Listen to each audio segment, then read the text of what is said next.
Encore acclamé, acclame bien-aimé. Je vous salue tous dans le nom de Jésus-Christ. Nous sommes les bienheureux parce que le Seigneur a disposé encore un pain quotidien que nous allons partager encore ce soir. Nous sommes dans une bonne période où le monde, d'une manière générale, est en train de crier Pâques, Pâques. Pour certains, c'est un moment de jouissance. Pour d'autres, c'est aussi un moment de fêter en famille. Pour certains aussi, c'est juste un plaisir. D'autres aussi, ils voient cela de loin. Certains aussi se posent des questions. Qu'est-ce que c'est ces histoires-là de Pâques? Qu'est-ce qui ne va pas? Alors, le monde est vraiment en beaucoup de mouvements. Mais mes chers frères, toi qui nous suis et nous qui partageons encore avec vous cette parole, il est aussi très important que nous puissions avoir une maîtrise claire et nette de ce que c'est la Pâque. Parce qu'aujourd'hui, chacun en donne quand même la signification, chacun en donne une compréhension. Alors nous allons faire un effort pour qu'au travers de ces téléséminaires, que vous puissiez bénéficier de la connaissance exacte de la Pâque. C'est vrai que c'est vraiment un sujet très large, à tel point qu'on ne peut pas tout dire aujourd'hui, mais du moins, nous allons parler ce qui est essentiel. Le thème qui a été choisi pour ces téléséminaires, qu'on appelle Télé-Pâques, c'est Christ, ma Pâque.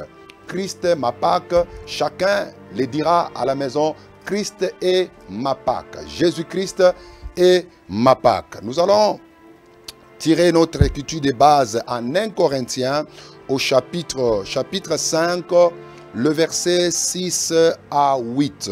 1 Corinthiens, chapitre 5, le verset 6 à 8. Chacun lira cela dans sa Bible. C'est bien à tort que vous vous glorifiez. Ne savez-vous pas qu'un peu de levain fait lever toute la pâte? Faites disparaître le vieux levain, afin que vous soyez une pâte nouvelle. Puisque vous êtes sans levain, écoutez maintenant là-bas, car Christ, notre Pâque, a été immolé. Je répète, car Christ, notre Pâque, a été immolé. Le verset 8e, célébrons donc la fête, non avec du vieux levain, non avec les levains de malice et de méchanceté, mais avec le pain sans levain de la pureté et de la vérité. Amen. Christ, ma Pâque, Christ, notre Pâque. Il est vraiment très important que nous puissions comprendre ces choses parce que nous sommes chrétiens. Vous allez remarquer que selon Deutéronome au chapitre 16, le verset 16e, tout fils, tout mâle parmi les enfants d'Israël devrait se présenter devant le Seigneur trois fois annuellement. Donc 3 fois par an, tout enfant d'Israël devait se présenter devant le Seigneur. Et la Bible précise, premièrement, c'est pendant la fête de Pâques qui est liée à la fête de pain sans levain, parce que vous allez constater que dans les Écritures, on parle des fois de la fête de Pâques ou soit de la fête de pain sans levain. C'est vraiment intimement lié. À la fête de Pâques, tout enfant d'Israël devrait se présenter devant le Seigneur. Deuxièmement, c'est pendant la fête des semaines. La fête des semaines, c'est ce qu'on peut appeler, en d'autres termes, la fête de Pentecôte. On pouvait aussi l'appeler la fête de Pentecôte ou soit la fête de moisson. Pendant cette fête, les Juifs devraient monter tous à Jérusalem, quels que soient les lieux où ils pouvaient être, pour aller célébrer le Seigneur. Et troisièmement, c'est à la fête des tabernacles. La fête des tabernacles, en d'autres termes, on pouvait aussi appeler cela la fête des tentes. Pendant cette période, les enfants d'Israël devraient aussi aller rencontrer le Seigneur. C'est pourquoi vous allez voir en Lévitique au chapitre 23, on nous a énuméré environ 7 fêtes. les 7 fêtes qu'on appelle les 7 fêtes de l'Éternel. Ce ne sont pas les fêtes des Juifs, mais ce sont les fêtes de l'Éternel, les fêtes des moments de célébration que le Seigneur lui-même a institué. Alléluia. Alors, vous allez voir que toutes ces fêtes, que ce soit la fête de Pâques, la fête de pain sans levain, la fête des prémices, la fête de Pentecôte, la fête des trompettes, les jours des expiations et la fête des tabernacles, c'était juste l'ombre des choses à venir. L'ombre des choses à venir. Selon Colossiens au chapitre 2, le verset 16 à 17, la parole du Seigneur dit que personne ne vous juge. Que personne, lisons cela, Colossiens chapitre 2, le verset 16 à 18. Que personne donc ne vous juge au sujet du manger ou du boire ou au sujet d'une fête. Alléluia. Au sujet d'une fête, d'une nouvelle lune ou des sabbats. C'était l'ombre des choses à venir, mais le corps est en Christ. Dans d'autres versions, par la réalité est en Christ. Donc, personne ne peut juger une autre personne à ce qui concerne la commémoration de plusieurs fêtes qui sont énumérées dans l'Ancienne Alliance. Vous voyez, que personne ne vous juge au sujet d'une fête. Que ce soit au sujet de la Pâque, que ce soit au sujet des pains sans levain, que ce soit au sujet de la gerbe des prémices, que personne ne vous juge. Que ce soit pour le sabbat, oh vous ne reconnaissez pas les sabbats, vous ne respectez pas les sabbats, vous ne respectez pas la nouvelle lune. L'Écriture nous dit que personne ne vous juge. Pourquoi personne ne peut te juger? Parce que toutes ces fêtes étaient l'ombre des choses à venir, mais elles se sont toutes accomplies en Jésus-Christ. Amen. C'est-à-dire, la Pâque, c'est Jésus. Le pain sans levain, c'est Jésus. La gerbe des prémices, c'est Jésus. La Pentecôte, c'est Jésus. Les sons de la trompette, c'est Jésus. Les jours des expiations, c'est Jésus. La fête des tabernacles, c'est Jésus. C'est-à-dire, Jésus, il incarne, il a accompli toutes ces fêtes. C'est pourquoi, bien-aimés, nous ne pouvons pas célébrer la Pâque comme les Juifs. Sinon, nous ne serons pas différents avec les religieux que nous constatons dans le monde. Parce qu'aujourd'hui, le monde est devenu extrêmement religieux. À tel point qu'on profite même de certaines dates juste pour se réjouir encore davantage, jusque pour plaire au corps. Mais l'âme est vraiment assoiffée. L'Écriture dit, célébrons donc la fête. C'est-à-dire, nous aussi, nous devons célébrer la Pâque, mais nous ne devons pas la célébrer annuellement comme les Juifs. Parce que pour les Juifs, ils célébraient la Pâque pratiquement au mois de Nissan. Le mois de Nissan, c'est entre mars et avril. Pendant cette période, tous les enfants d'Israël célébraient, ils commémoraient la Pâque. Mais nous ne pouvons pas les faire comme eux. Nous ne pouvons pas les faire comme eux. Parce que Jésus-Christ, c'est celui qui est la Pâque. La Pâque que les Juifs célébraient était l'ombre, mais la réalité s'est accomplie en Jésus-Christ. Si les Juifs pouvaient célébrer la Pâque avec le pain sans levain, nous le faisons avec notre vie de sainteté, avec une vie de pureté et une vie juste. Donc, quand nous prêchons la parole, c'est notre manière de célébrer la Pâque. Lorsque nous prêchons Jésus, c'est notre manière de célébrer la Pâque. Donc nous les chrétiens, nous célébrons la Pâque tous les jours. Tous les jours que nous prêchons la parole, tous les jours que nous écoutons la parole, nous sommes en train de célébrer la Pâque. Les chrétiens ne sont pas liés à une date. Les chrétiens ne sont pas liés à un jour. Les chrétiens véritables, bien sûr, ne sont pas liés à une année. Mais la Pâque pour nous, c'est Christ. La Pâque pour nous, c'est prêcher la saine doctrine. Lorsqu'on est tenté de présenter la saine doctrine, lorsqu'on est tenté de prêcher Jésus comme nous vous le prêchons, c'est votre manière de célébrer la Pâque. Alléluia. Et lorsque vous marchez aussi dans une vie de sainteté, vous mangez le pain sans levain. Parce que le levain, c'est le symbole du mal. Le levain, c'est le symbole du péché. Lorsque vous vous débarrassez de tout péché, là vous célébrez la Pâque. C'est pourquoi vous allez voir beaucoup de gens ne célèbrent pas la Pâque. Beaucoup se réjouissent comme de toutes sortes de religieux. Parce que la bonne manière de célébrer la Pâque, c'est de se débarrasser de la vie du péché. C'est de se débarrasser de toutes sortes de compromis. Ça, c'est vraiment la Pâque biblique. Alléluia. Alors, comprenons au premier point sur la définition même du concept Pâque. La définition du concept Pâque. La Pâque biblique que moi je connais, elle s'écrit sans S. Si peut-être vous avez vu, on a écrit la Pâque avec S, c'est juste pour chercher un peu à faire comprendre aux gens. Mais la réalité de la Pâque de la Bible que moi je connais, elle n'a pas de S. Parce que la Pâque, c'était une fête que le Seigneur a instituée parmi les enfants d'Israël et elle s'est accomplie en Jésus-Christ. D'une manière étymologique, le mot Pâque signifie tout simplement passer outre. La Pâque veut dire passer outre. Deuxièmement, la Pâque veut dire épargner. Épargner ou soit les passages de l'Éternel.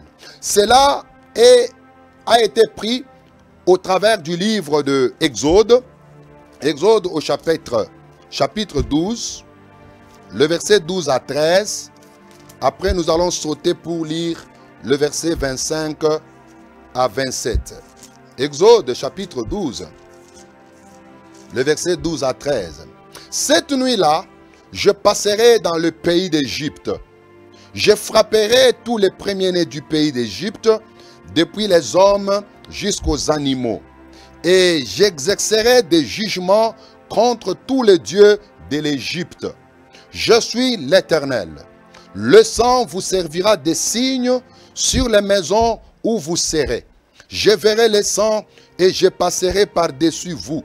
Et il n'y aura point de plaie qui vous détruise quand je frapperai les pays d'Égypte. Lisons le verset 25 au verset 27. Quand vous serez entrés dans les pays que l'Éternel vous donnera, selon sa promesse, vous observerez cet usage sacré. Et lorsque vos enfants vous diront, que signifie pour vous cet usage? Vous répondrez, c'est le sacrifice de Pâques en honneur de l'Éternel qui a passé par-dessus les maisons des enfants d'Israël en Égypte, lorsqu'il frappa l'Égypte et qu'il sauva nos maisons. Et le peuple s'inclina et adora. Alléluia. Donc, passer outre, épargner, passage de l'Éternel, c'est ce que signifie littéralement, étymologiquement, le mot Pâques. Cela a été pris lorsque les enfants d'Israël, ils étaient en Égypte. Vous le savez bien, que selon la promesse que Dieu avait faite à Abraham, ta postérité sera en captivité pendant 400 ans. Et après les 400 ans, moi-même, Dieu, je viendrai pour les délivrer. Et lorsque le temps est accompli, Dieu s'est servi de son serviteur Moïse, il l'a envoyé en Égypte. Lorsque Moïse est arrivé en Égypte, ce n'était pas facile. Pharaon a refusé de libérer le peuple de Dieu. Imaginez, mes chers frères, le peuple de Dieu dans la servitude. Le peuple de Dieu dans la captivité. Ils étaient là. Ça n'a pas enlevé en eux, la nature du peuple de Dieu. Vous allez voir que les enfants d'Israël, quelles que soient les années qu'ils ont passées en Égypte, ils savaient toujours, et un jour, nous sortirons de ces pays. Rappelez-vous de Joseph, quand il est approché de la mort, il a appelé ses frères, il les a fait jurer pour leur dire, vous jurez-moi que vous n'allez pas abandonner mes os dans cette terre de servitude. Alléluia. Bien-aimé, malgré que Joseph était premier ministre, on peut le dire comme ça, en Égypte, mais il n'est pas resté distrait. Il savait que l'Égypte n'est pas chez nous. Notre terre promise, c'est Canaan. Il dit, même s'il arrivait que je mourrais, mais n'abandonnez jamais mes os ici en Égypte. Vous devez les déterrer et les amener là où Abraham a été enterré, là où Isaac était enterré, là où Jacob aussi était enterré. Ne laissez pas mes os en Égypte. C'est pour te dire, bien-aimé, tu peux être sur la terre. Tu peux avoir tous les biens de la terre. Tu peux être riche. Tu peux te procurer des dupes. Mais cela ne peut pas t'amener à oublier que sur la terre ici, ce n'est pas chez vous. Vous êtes juste un pèlerin et un voyageur sur la terre. Alléluia. Beaucoup de gens aujourd'hui sont distraits à cause de l'argent qu'ils ont. Beaucoup sont distraits à cause des bénédictions matérielles. Ils oublient Canaan. Ils oublient les ciels. Ils oublient la nouvelle Jérusalem. Oui, bien-aimés, sur la terre, quel que soit ce que vous pouvez avoir, sachez que la terre, c'est une terre étrangère. Nous sommes juste des pèlerins. Le moment arrivera, le moment viendra où la dernière trompette sonnera et nous allons nous retrouver dans l'au-delà avec notre Seigneur Jésus-Christ. Alors, lorsque le temps est arrivé, bien-aimé, Dieu a envoyé Moïse. Lorsque Moïse se pointe devant Pharaon, il dit, libère ce peuple, parce qu'il doit aller célébrer une fête en honneur de l'Éternel dans le désert. Pharaon dit, qui est l'Éternel? Parce que Pharaon aussi s'est considéré comme étant un Dieu en Égypte. On l'adorait aussi. On donnait des sacrifices à Pharaon. Alors il ne voulait pas entendre parler de notre Dieu. C'est ainsi que le Seigneur a commencé par plusieurs moyens à frapper l'Égypte de plusieurs plaies. Plusieurs plaies. Et ces plaies se sont succédées. Les Égyptiens ont été frappés, mais Dieu avait endurci toujours le cœur de Pharaon. Mais bien aimé, 9 plaies ont été opérées en Égypte, mais les enfants de Dieu, les Juifs, étaient toujours des esclaves et Pharaon ne pouvait pas les libérer. Mais lorsque le temps maintenant est arrivé, Dieu dit à Moïse, dit aux enfants d'Israël, chacun devait prendre un agneau. Vous allez l'immoler, vous allez prendre le sang que vous allez appliquer sur les 2 poteaux de vos maisons et sur les linteaux. Et pendant la nuit, je passerai. Et là où je verrai le sang, je passerai outre. Mais là où il n'y aura pas le sang, je vais entrer et tout premier-né mourra. Commençant par le premier-né de Pharaon jusqu'au premier-né de bétail. Tous les premiers-nés devraient mourir. Mais pour le peuple de Dieu, le peuple racheté, il devait mettre sur leur linteau le sang. J'arriverai. Alléluia. C'est par là que cette nuit-là, les enfants d'Israël ont obéi à la parole du Seigneur. Ils ont tué un agneau ou un chevreau. Et pendant la nuit, le Seigneur, l'ange de la destruction, commençait maintenant à passer. Et là où il y avait le sang, l'ange passait outre. Le fait que l'ange de la destruction sautait, c'est ce qu'on a appelé Pâques, passage, épargné. Passer outre. Il épargnait tous les premiers-nés des enfants d'Israël. C'est-à-dire les premiers des enfants d'Israël étaient épargnés de la mort. Mais les premiers-nés des Égyptiens étaient frappés par la mort. C'est pour dire, au travers de la Pâque, il y a la notion du salut, il y a aussi la notion du jugement. Alléluia. Pour les peuples rachetés, les peuples élus, leur premier-né est sauvé. C'est pourquoi c'est l'agneau qui était mort à la place des premiers-nés. L'agneau avait pris la place de tous les premiers-nés. C'est pourquoi on peut appeler cet agneau-là le substitut. Il a pris la place des premiers-nés des Égyptiens, et plutôt des enfants d'Israël. C'est l'agneau qui est mort à leur place. Mais quand ce qui concerne les Égyptiens, leurs premiers-nés devraient subir la mort. Alléluia. C'est pourquoi au travers de la Pâque, il y a eu un jugement qui s'est exécuté dans le monde des ténèbres, dans le monde de Satan. Et de notre côté, nous qui croyons en Jésus-Christ, bien-aimés, nous sommes sauvés, nous sommes rachetés et toutes les bonnes choses nous sont accordées. Alléluia. C'est pourquoi je déclare au travers de ces jours, au travers de cette prédication, laisse que le Seigneur exerce un jugement sur tes ennemis, laisse que le Seigneur exerce un jugement sur les gens qui t'ont asservi pendant beaucoup d'années, ces puissances-là des ténèbres qui t'ont tant dominé, au travers de cette parole, maintenant sois libre au nom de Jésus-Christ. Que le Seigneur exerce un jugement dans leur camp. Oh, le Seigneur est tellement merveilleux. Mais bien aimé, dans la révélation, la Pâque, c'est Christ, notre Rédempteur. C'est ce que l'apôtre Paul nous a dit en 1 Corinthiens 5.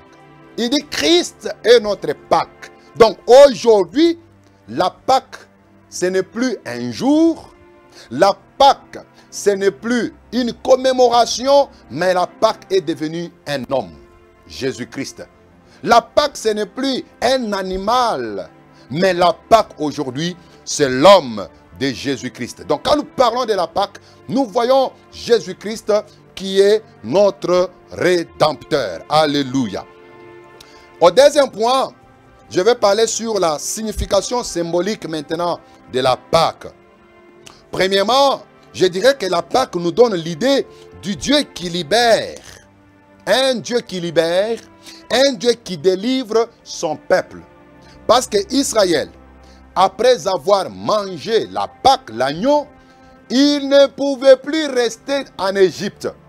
Personne ne peut manger l'agneau et rester en Égypte. En Hébreux chapitre 11, Exode plutôt chapitre 11, Exode 11, le verset 1er, l'Éternel dit à Moïse, « Je ferai venir encore une plaie sur Pharaon et sur l'Égypte. Après cela, il vous laissera partir d'ici. Lorsqu'il vous laissera tout à fait aller, il vous chassera même d'ici. » Alléluia. C'est-à-dire, après la Pâque, c'est le départ du peuple. Après la Pâque, il n'y a plus encore de servitude. C'est pourquoi, bien aimé, des fois ça nous fait mal. Quelqu'un, il se dit chrétien, mais il croit encore qu'il est dans la servitude. Ça me dépasse finalement. Est-ce que vous avez mangé l'agneau? Est-ce que l'agneau était-il immolé? Parce que si l'agneau est immolé, personne ne peut rester dans la servitude. Dieu a dit, à ces miracles, à ce 10e signe, Pharaon va vous chasser. Alléluia. Pharaon ne supportera plus votre présence. Il vous dira, non, j'en ai marre, allez-vous-en, libérez. C'est-à-dire, quand quelqu'un est déjà passé par la Pâque, lorsque l'agneau est immolé, lorsque Jésus-Christ, notre Pâque, a versé son sang, quand tu crois en lui, tu n'es plus encore dans la servitude. Les liens n'ont plus encore de pouvoir sur toi. Les malédictions n'ont plus encore de pouvoir sur toi. C'est un problème de croire, de la foi. Parce que si tu ne crois pas à ce que j'ai dit, tu vas vivre encore dans la servitude. Donc, la Pâque nous donne l'idée d'un Dieu qui libère, d'un Dieu qui délivre son peuple. Sans la Pâque, il n'y a pas de délivrance. La deuxième chose, la Pâque nous donne l'idée d'un nouveau commencement. Alléluia. La Pâque nous donne l'idée d'un nouveau départ vers l'éternité. Regardez mes chers frères, en Exode 12, le verset 1er au verset 2e. L'Éternel dit à Moïse et à Aaron dans les pays d'Égypte, ces mois-ci, alléluia, sera pour vous le premier des mois. Il sera pour vous le premier des mois de l'année. Rappelez-vous que pour les Égyptiens, c'était entre le mois de mars et le mois d'avril. Pratiquement, selon le calendrier romain, 3e et 4e mois. Mais selon Dieu, Dieu dit, ces mois-ci, c'est-à-dire le mois de Nissan, ça sera pour vous le premier mois. Donc pour les enfants d'Israël, c'est le premier mois de l'année. L'année religieuse des enfants d'Israël commence avec la Pâque. C'est le mois de Nissan, le premier mois. C'était un nouveau départ pour ce peuple. C'est pourquoi, bien aimé, Dieu lui-même dit, ces mois-ci sera pour vous le premier de mois. C'est le nouveau calendrier religieux qui débute au mois de Nissan. Et selon les décrets divins. Et ça marque le début de la vie d'Israël comme étant une nation. Alléluia. Il devait sortir. C'est quelque chose de nouveau qui commence. Il devait oublier la souffrance de l'Égypte.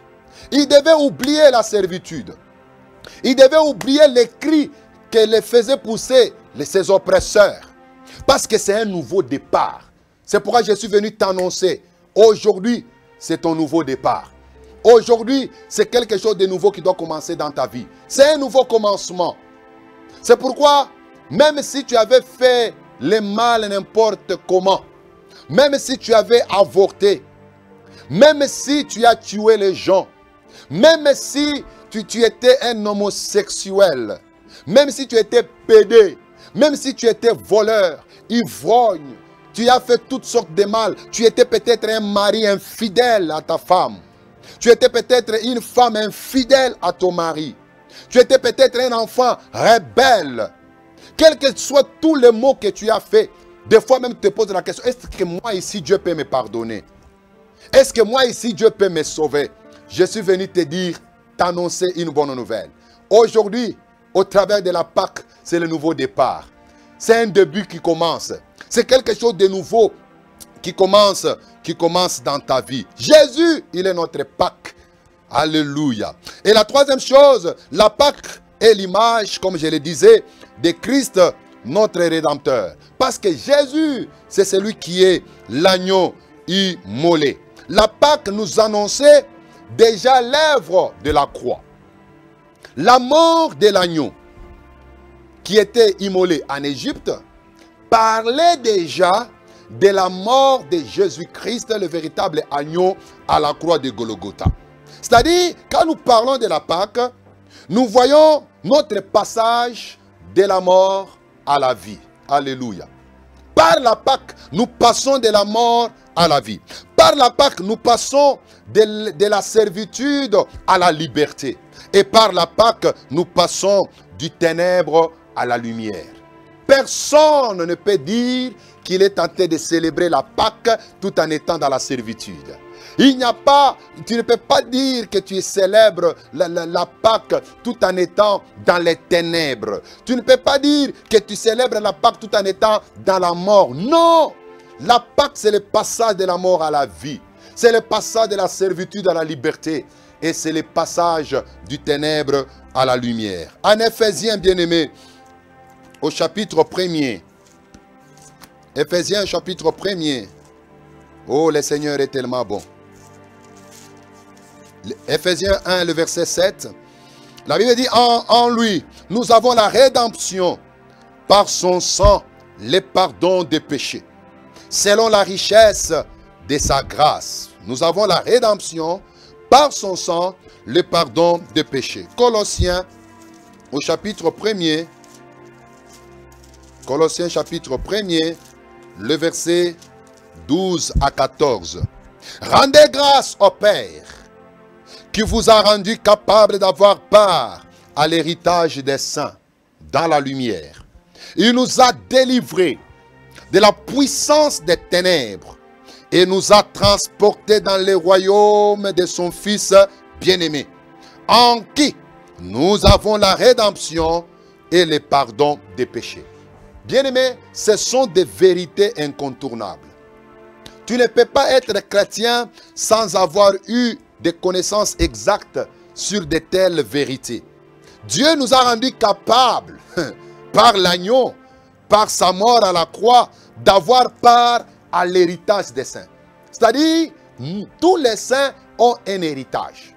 Même si tes parents ne t'ont rien laissé, même si ton grand-père ne t'a rien laissé, en Christ Jésus, nous avons l'héritage.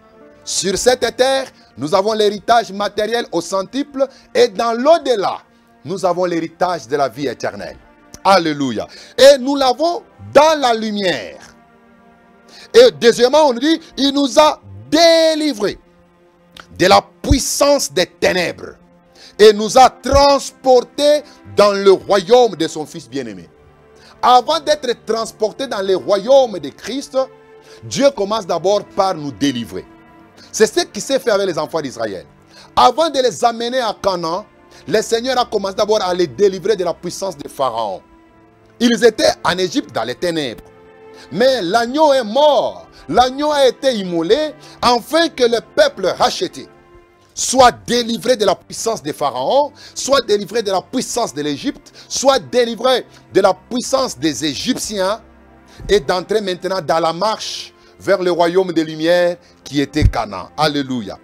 Très important, mes chers frères et sœurs. Et aujourd'hui, nous avons la rédemption, le rachat.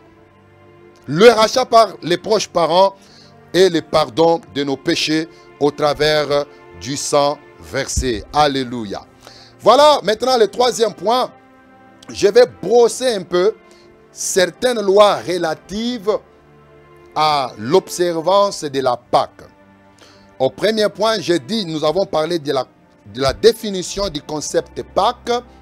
Deuxièmement, nous avons expliqué la signification symbolique de la Pâque.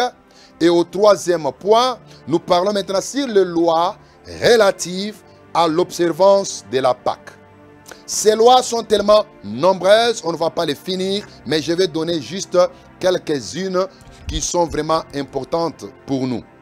Mais une chose est à retenir.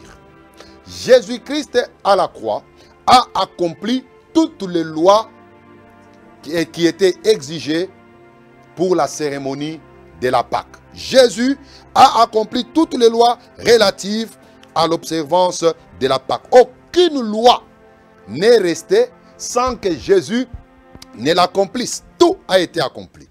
Voyons la première loi relative à l'observance de la Pâque. Dieu dit, vous devez prendre un agneau. Alléluia. C'est la première chose. L'agneau. L'agneau. Exode au chapitre 12, le verset 3 à 4. Parlez à toute l'assemblée d'Israël et dites, le 10e jour de ce mois, on prendra un agneau pour chaque famille, un agneau pour chaque maison. Si la maison est trop peu nombreuse, pour un agneau, on le prendra avec son plus proche voisin, selon le nombre de personnes. Vous compterez pour cet agneau d'après ce que chacun peut manger. Alléluia. La première chose qui est comme loi par rapport à l'observance de la Pâque, Dieu exigeait un agneau. Et l'agneau, c'est ce qui devait être utilisé ou soit un chevreau. Vous allez voir, mes frères, que quand nous parlons de l'agneau, l'agneau incarne l'idée de l'innocence. L'agneau incarne l'idée de la justice et de la sainteté. On dit soit vous allez prendre un agneau ou soit un chevreau. Le chevreau, c'est Christ qui est devenu coupable pour nous. Rappelez-vous en Genèse 22, lorsqu'Abraham voulait aller sacrifier Isaac, lorsqu'il est arrivé sur le mont Moridja. Au lieu que Isaac soit tué, Dieu dit, arrête, regarde, lève les yeux, il y a un bélier, prends-le et offre-le à la place d'Isaac. Donc le bélier a pris la place d'Isaac. Au lieu qu'Isaac meure, mais c'était le bélier qui était mort à la place d'Isaac. C'est comme ça que même pour l'observance de la Pâque, Dieu exigeait un chevreau. Un chevreau. Parce que le chevreau, c'est l'image de Christ qui est devenu coupable pour nous. Christ qui est devenu péché pour nous. Alléluia. C'est pourquoi en Exode, plutôt Ésaïe chapitre 53. Oh, c'est une écriture merveilleuse. Ésaïe 53, le verset, j'allais lire le verset 7. Mais quand vous commencez dès le début, il y a vraiment de très bonnes choses. Qui a cru à ce qui nous a été annoncé, qui a reconnu les bras de l'Éternel, merveilleux. Verset 7. La Bible dit, il a été maltraité et opprimé, et il n'a point ouvert la bouche, semblable à un agneau qu'on mène à la boucherie, à une brebis muette devant ceux qui l'attendent.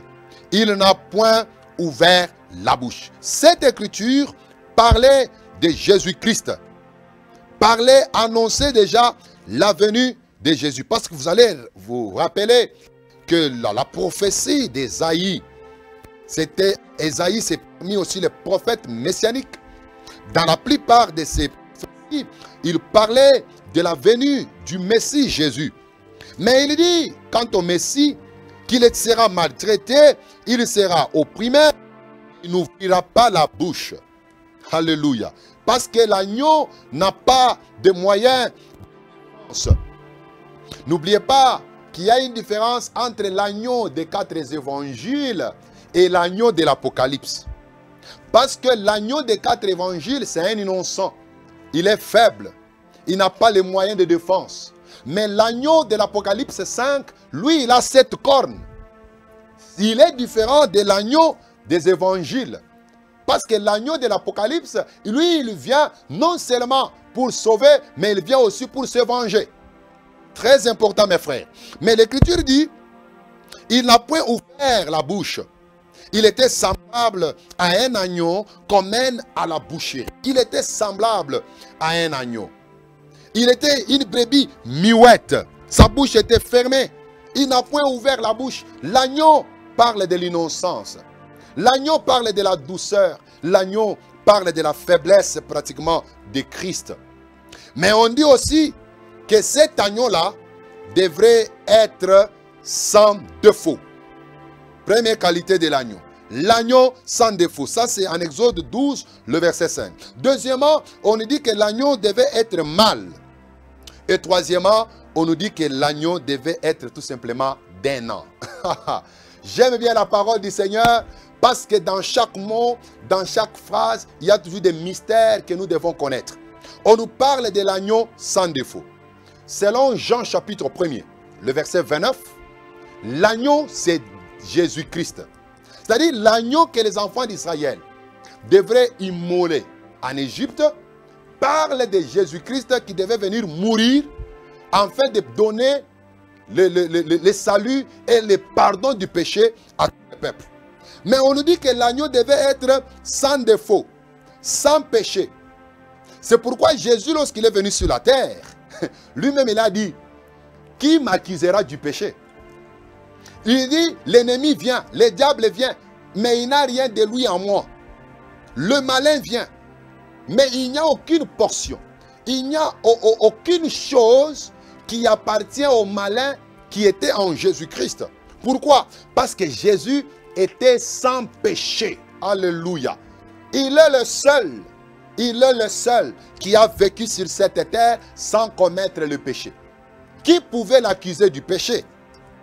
Tous les restes des hommes sont des pécheurs. Moïse était pécheur. Élie était pécheur.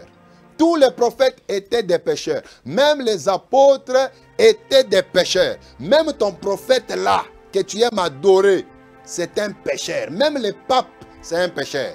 Les apôtres majeurs sont des grands pécheurs. C'est pourquoi tous ces gens-là, personne ne pouvait nous sauver. Personne ne pouvait nous sauver. Même Marie, mère de Jésus, pécheresse. Qui pouvait oser lever son doigt devant le péché? Mais Jésus seul, lorsqu'il est venu, c'est pourquoi même lors de sa conception, la Bible dit, il est venu avec son propre sang. En Jésus, il n'y avait rien de sang de Marie. Ah oui, c'est la vérité. Parce que le sang de Jésus, c'est le sang pur, c'est le sang sans péché. En lui, il n'y avait pas de péché. C'est pourquoi on l'appelle le second Adam. Parce que le premier Adam, lui, il était pécheur. Mais le second Adam, c'est un esprit vivifiant. Alléluia. C'est un esprit vivifiant. C'est pourquoi Jésus, il est venu sans péché. On a cherché le péché en lui pour ne pas le trouver. Il a été même tenté par plusieurs questions. Mais on a trouvé en lui aucun péché. Exactement, Jésus a répondu aux critères de l'agneau sans défaut. Mais on nous dit aussi que l'agneau devrait être mâle. Alléluia. On ne pouvait pas prendre un animal femelle. Non, l'agneau devait être mâle. Lorsqu'on parle du mâle, ça représente la force, la capacité de délivrer. Vous allez remarquer par exemple Pharaon, en Exode chapitre 1er, lorsqu'il voulait, quand il avait peur des enfants d'Israël, il a donné la loi pour qu'on puisse tuer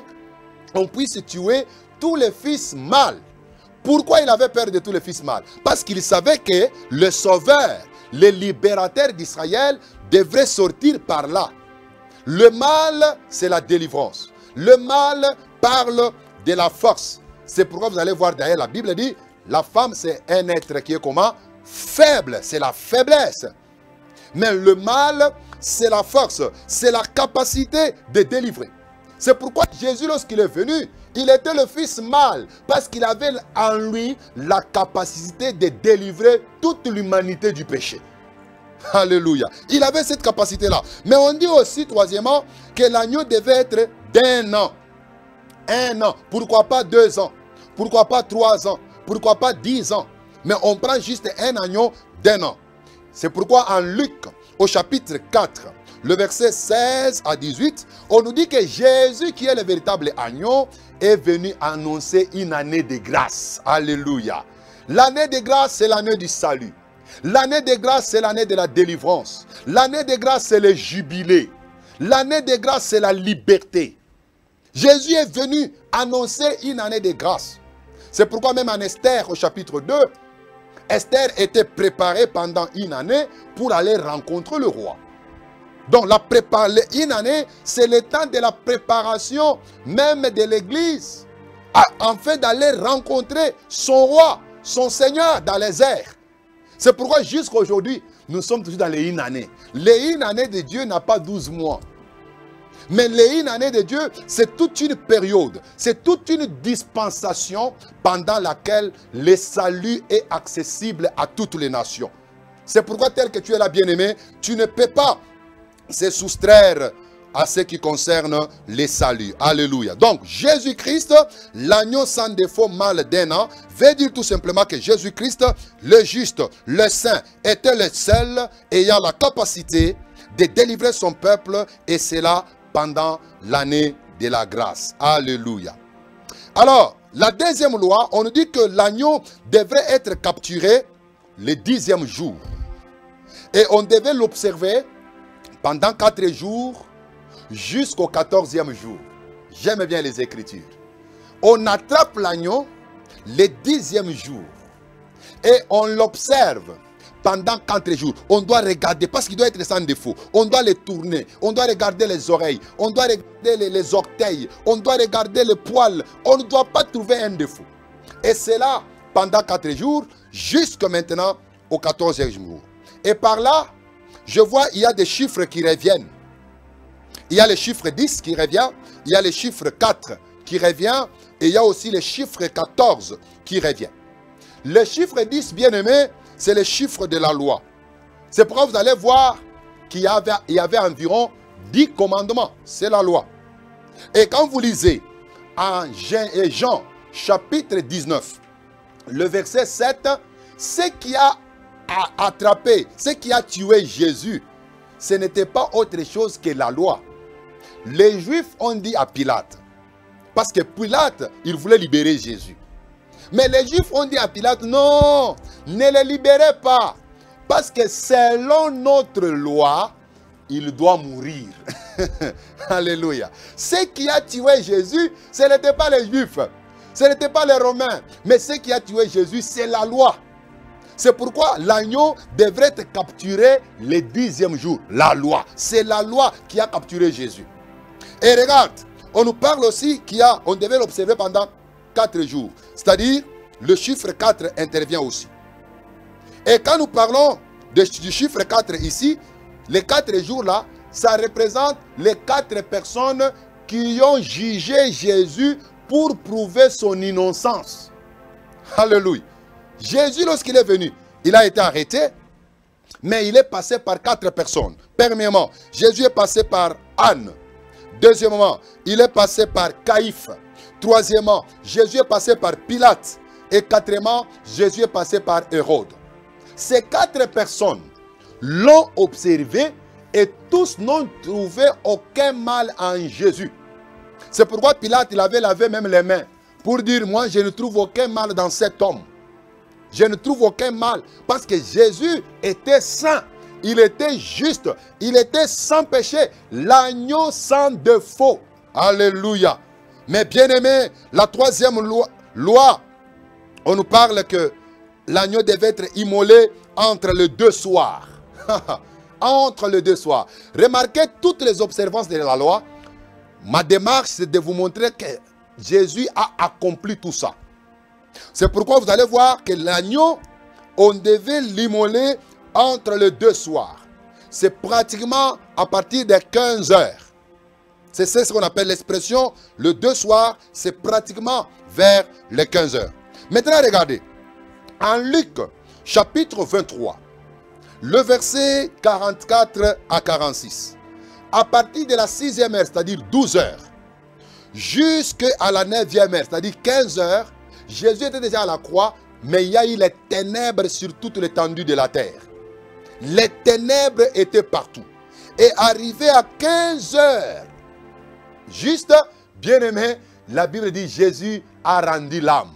Il a crié Eloi, Eloi, lama sabachthani. Et la Bible dit il rendit l'âme. Jésus est mort exactement entre les deux soirs.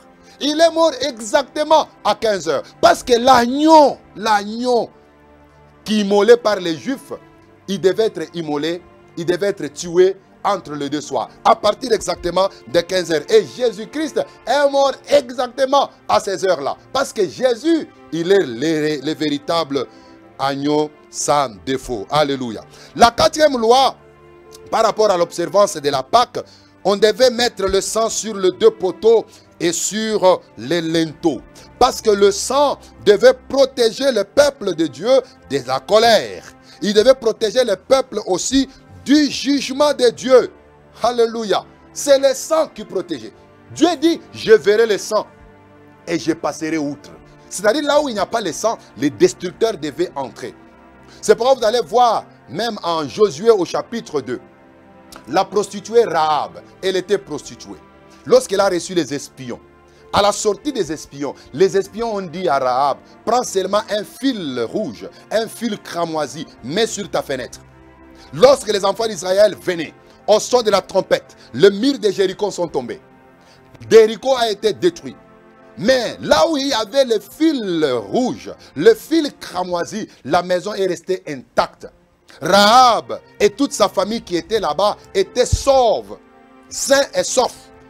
La mort n'était pas entrée dans leur maison. C'est pour te dire, bien-aimé, lorsque le sang de Jésus est sur toi, lorsque le sang de Jésus est appliqué par la puissance du Saint-Esprit dans ton cœur, la mort ne peut pas entrer chez toi.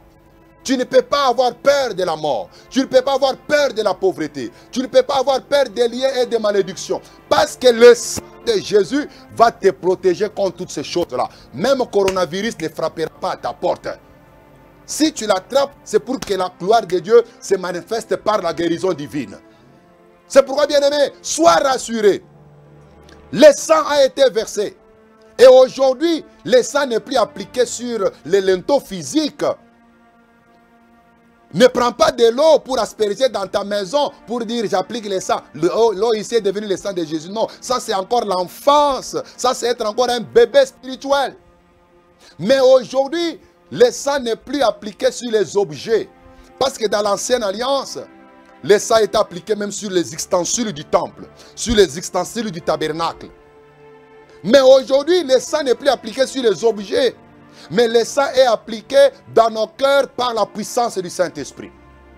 Le sang est là, et la Bible dit, le sang vous servira de signe. Lorsque en toi, bien-aimé, il y a les signes du sang de Jésus, les puissances des ténèbres ne peuvent pas te toucher. Satan ne peut pas te toucher. C'est pourquoi sois sûr, aie la foi en Dieu. Oh, le Seigneur est tellement merveilleux. En 1 Pierre, au chapitre 1er, le verset 18. Oh, c'est merveilleux. À partir du verset 18 à 21. La Bible dit, vous savez que ce n'est pas par des choses périssables. Donne-moi un amen. Ce n'est pas par des choses périssables, par de l'argent ou de l'or que vous avez été rachetés. Rachetés de quoi? De la vaine manière de vivre que vous aviez hérité de vos pères. Là, je voulais dire quelque chose. Bien-aimé, l'argent ne peut pas te racheter. C'est pourquoi tous les gens, tous les prophètes qui t'ont demandé les offrandes de rachat sont des voleurs. Tu as le plein droit d'aller les exiger qu'ils te remboursent ton argent. Parce que l'argent ne peut pas racheter quelqu'un. Aujourd'hui, il n'y a pas une offrande que tu peux donner qui peut te racheter. Il n'y en a pas. Il n'y a pas de l'or. Ta Jeep là ne peut pas te racheter. Des millions de dollars que tu peux donner, même si tu as construit le temple pour votre église, cela ne peut pas vous racheter. Mais une seule chose peut nous racheter, c'est le sang de Jésus. Le sang de Jésus nous rachète de la vaine manière de vivre que nous avons hérité de nos pères. Le sang de Jésus nous rachète des liens de famille. C'est pourquoi même si dans ta famille, personne ne pouvait te marier, grâce au sang de Jésus, toi tu es racheté de cela, tu auras le mariage. Même si dans votre famille, personne ne pouvait émerger, grâce au sang de Jésus, tu es racheté, toi tu vas émerger. Même si dans votre famille, il y a des lois qui pesaient des générations et des générations, des malédictions des générations, mais grâce au sang de Jésus, grâce au sang de la croix, bien-aimé, tu es racheté de cela. Mais par le sang précieux de Christ, comme d'un agneau sans défaut et sans tache. Et cet agneau avait été prédestiné avant la fondation du monde. Mais il a été manifesté en son temps. Quand? Il y a déjà 2000 ans. L'agneau était mort. Il a versé son sang. Il nous a rachetés. En Apocalypse chapitre 12, bien, le verset 1er. L'écriture, le verset 11. Apocalypse 12, 11. L'écriture dit, ils l'ont vaincu. À cause du sang de l'agneau. Bien-aimés, grâce au sang de l'agneau, nous avons la victoire sur Satan. Nous avons la victoire sur les démons. Nous avons la victoire sur la sorcellerie, sur la magie, sur l'occultisme. Même là où tu travailles, même si là où tu travailles, il y a des occultistes, il y a des magiciens. N'aie pas peur.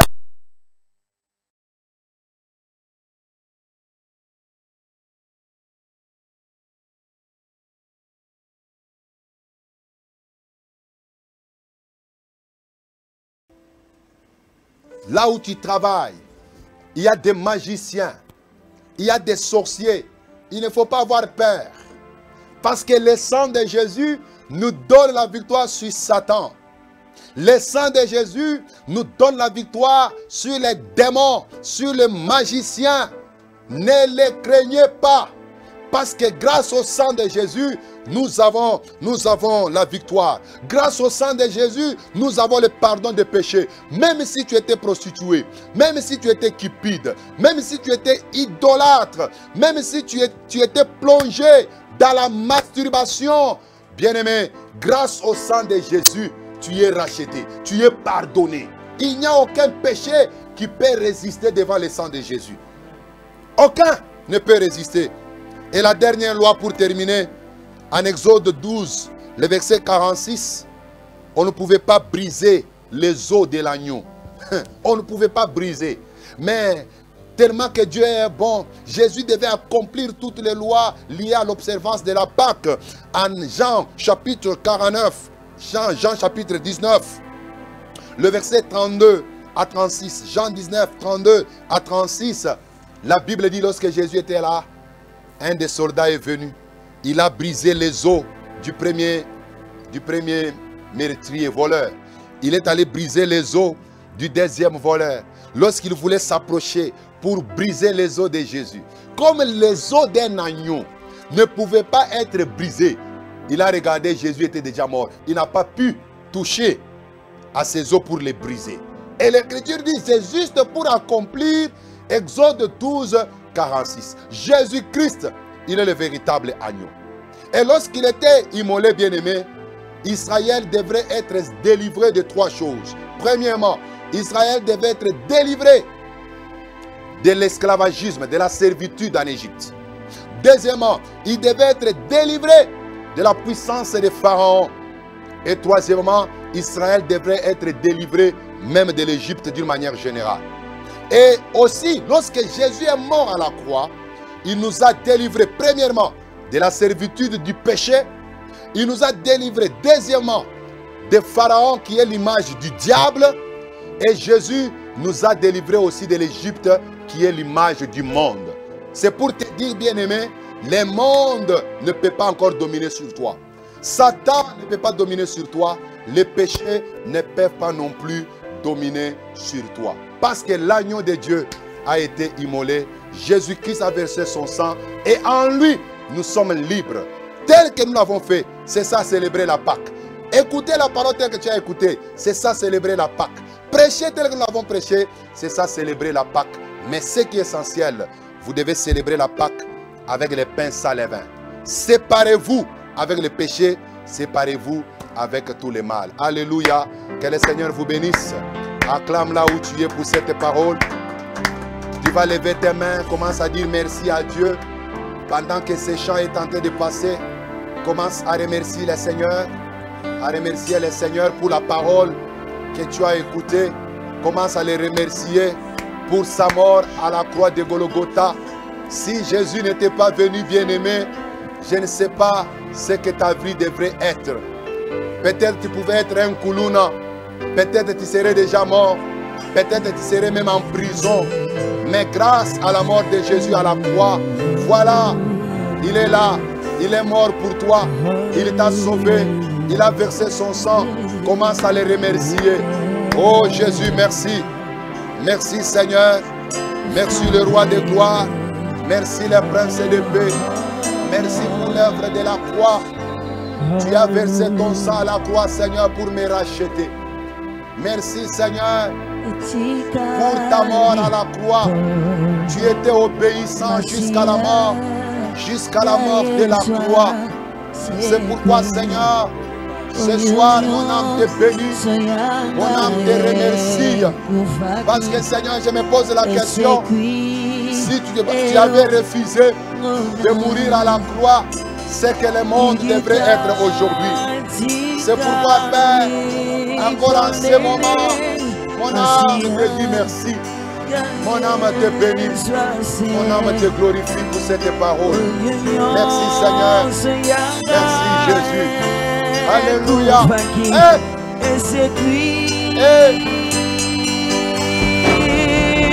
tellement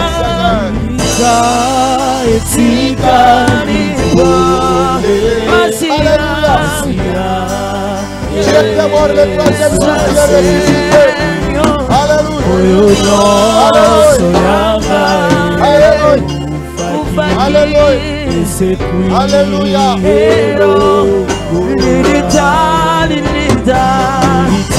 La tombe est vide. Le tombeau est vide. Le ressuscité du troisième jour. C'est toi Jésus. On te remercie Seigneur.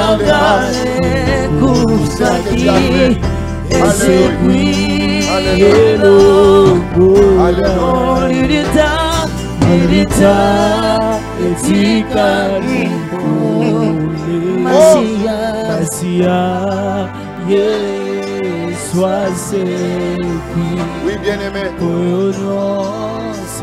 tu es là. Tu as écouté cette bonne parole. Tu as été touché.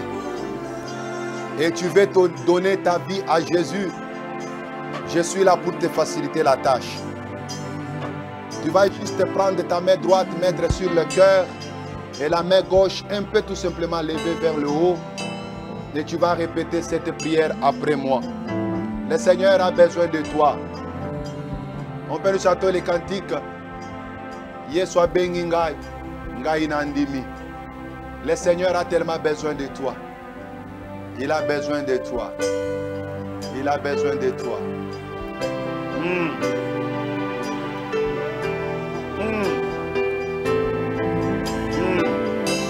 Ne résiste pas. Tu peux être même dans l'église. Mais tu n'avais jamais donné ta vie à Christ.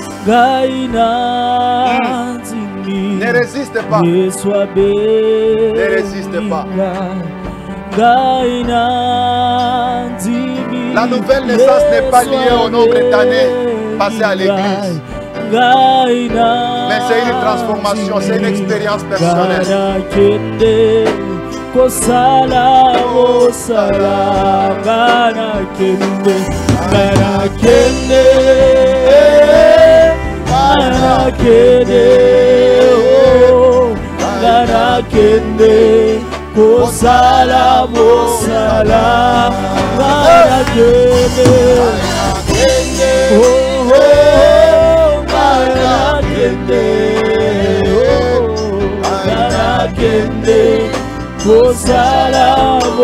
oh marakende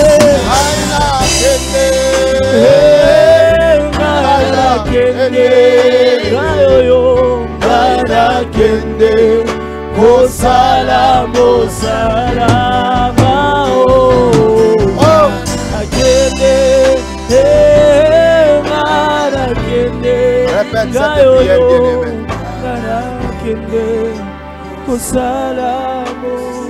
Seigneur, j'ai entendu ta parole. Tu m'as parlé au cœur. Tu m'as parlé au cœur ce soir. Je ne pouvais pas non plus résister. Mais voici, Seigneur, je me tiens devant toi.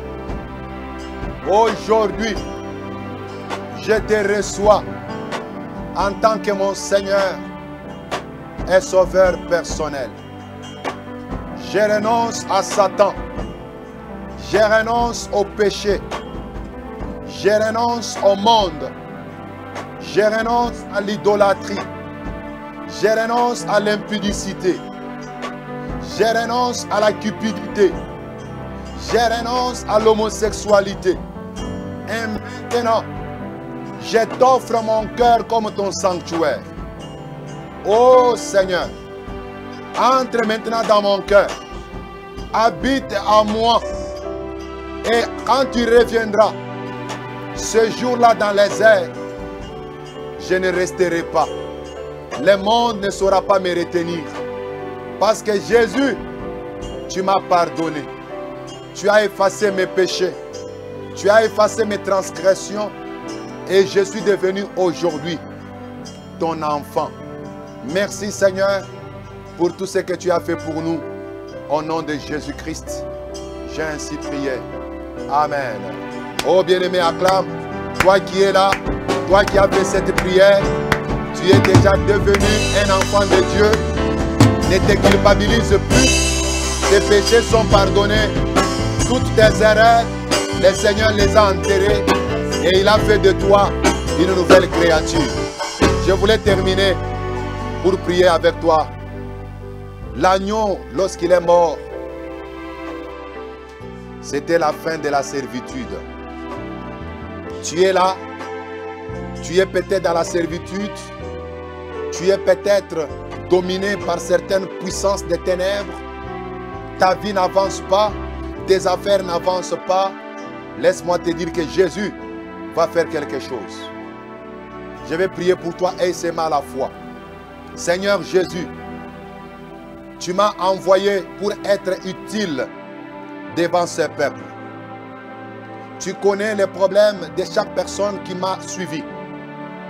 Je crois de tout mon cœur qu'aujourd'hui c'est son jour de délivrance.